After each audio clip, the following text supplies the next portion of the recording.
Assalamualaikum warahmatullahi wabarakatuh. Hi everyone, especially Miss Ruiz and my classmates. Right now, I am going to review a novel entitled The Death of the Black Crow by Sidik Nugroho.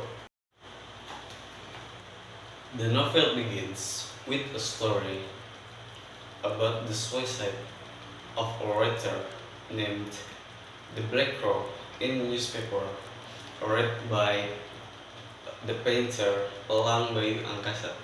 He immediately linked the suicide to the classic writer Ernest Hemingway, who is also committed suicide. Elang feels, is it hit or jolted? It's as if suicide only affects older people. And on the next page, he says most writers are bipolar, mental disorders.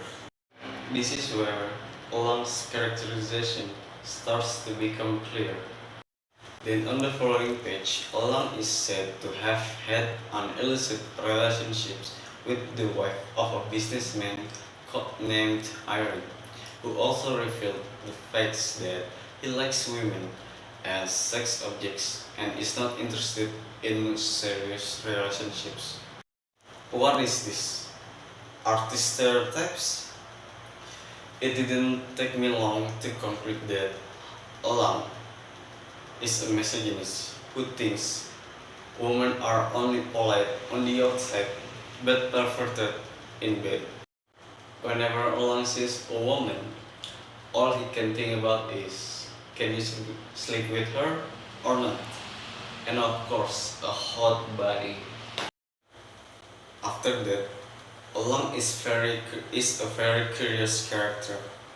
His motive for participating in investigating the author's suicide is unclear, just curious. Then he was also involved in the investigation. I'm wondering, can the police involve civilians for criminal activities? It's really messy, right? Furthermore, Olang was even willing to go to Jakarta. The previous case was in Pontianak with his own money without being reimbursed with the help of police investigations. Olang also wants to be a spy for this and that investigation, which he uses to find girls. Yes, Olang here is described as so handsome that all the girls he flirts with and seduction wants to sleep, even though they have only met him once.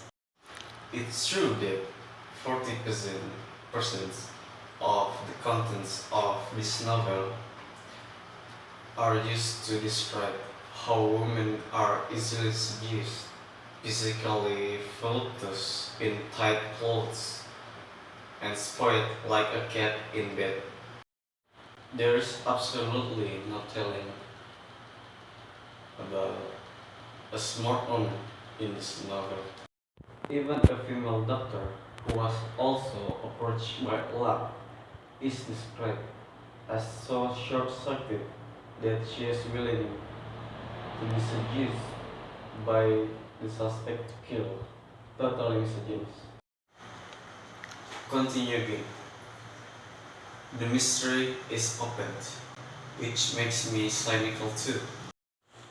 The Black Cross suicide and the White Dove disguised as suicide were apparently related and carried out by close people. But the motive, it really doesn't make sense. And that makes all the events in the novel illogical.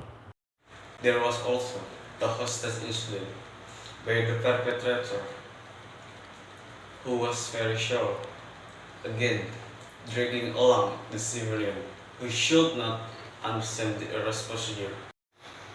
There was also Ronnie, a random guy that Elang met at the workshop only 2 times. By the way, there are absolutely no law and order procedures here.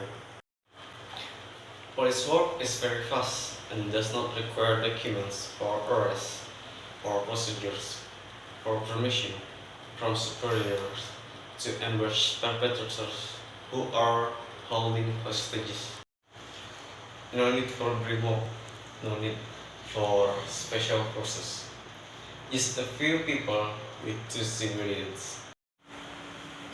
And then the story ends. Now I'm going to comment on this novel and give reaction something. In terms of storyline and how the twists and turns of Elang and his friends solve the mystery of the death of the author and his doctor, this novel can be said to be quite interesting. Like a mystery novel, where the reader is made curious and joining his brain to solve the puzzles that appear throughout the story. Unfortunately, there are some obstacles that make this novel mystery less than perfect. The most disturbing thing is how Elang, a painter who only has a friend with police officer on social media, has so easily joined the police unit to solve this case.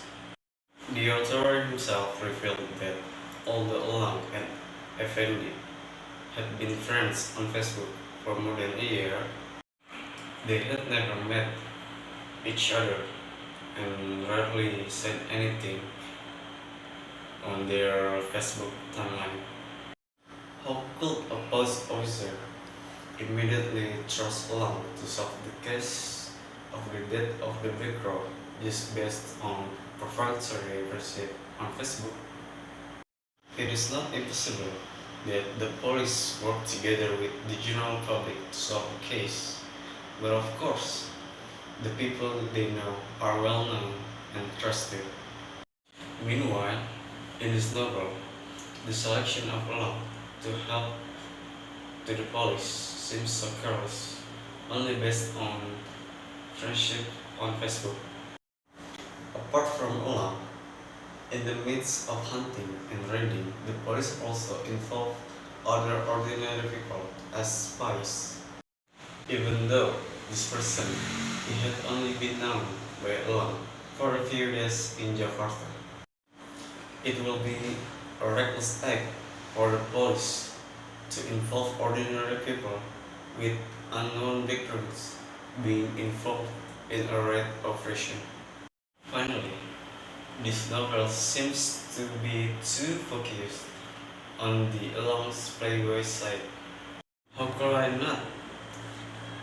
Every woman that Elang easily fell into his arms.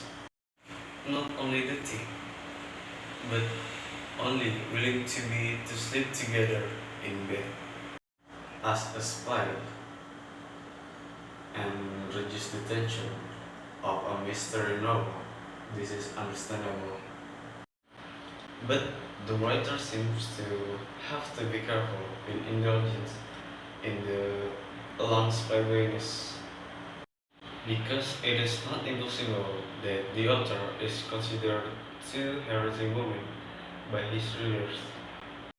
Because in all the female characters that appear in this novel, almost all of them are so easy to make love to by the main character. The story took place in Indonesia, mostly happened in Singkawang, Jakarta, and another city of Indonesia.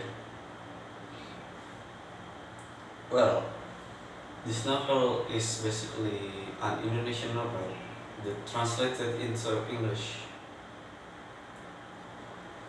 I guess that is all I have to say. If you have ever found my imperfections or lacking skills in, I don't know, maybe pronunciations, intonations, body gestures, or whatever it is, please, I hope that you will understand that I am merely a human, and I really am thank you for your attention and for watching this to the end. I couldn't ask for more. Wassalamualaikum warahmatullahi wabarakatuh.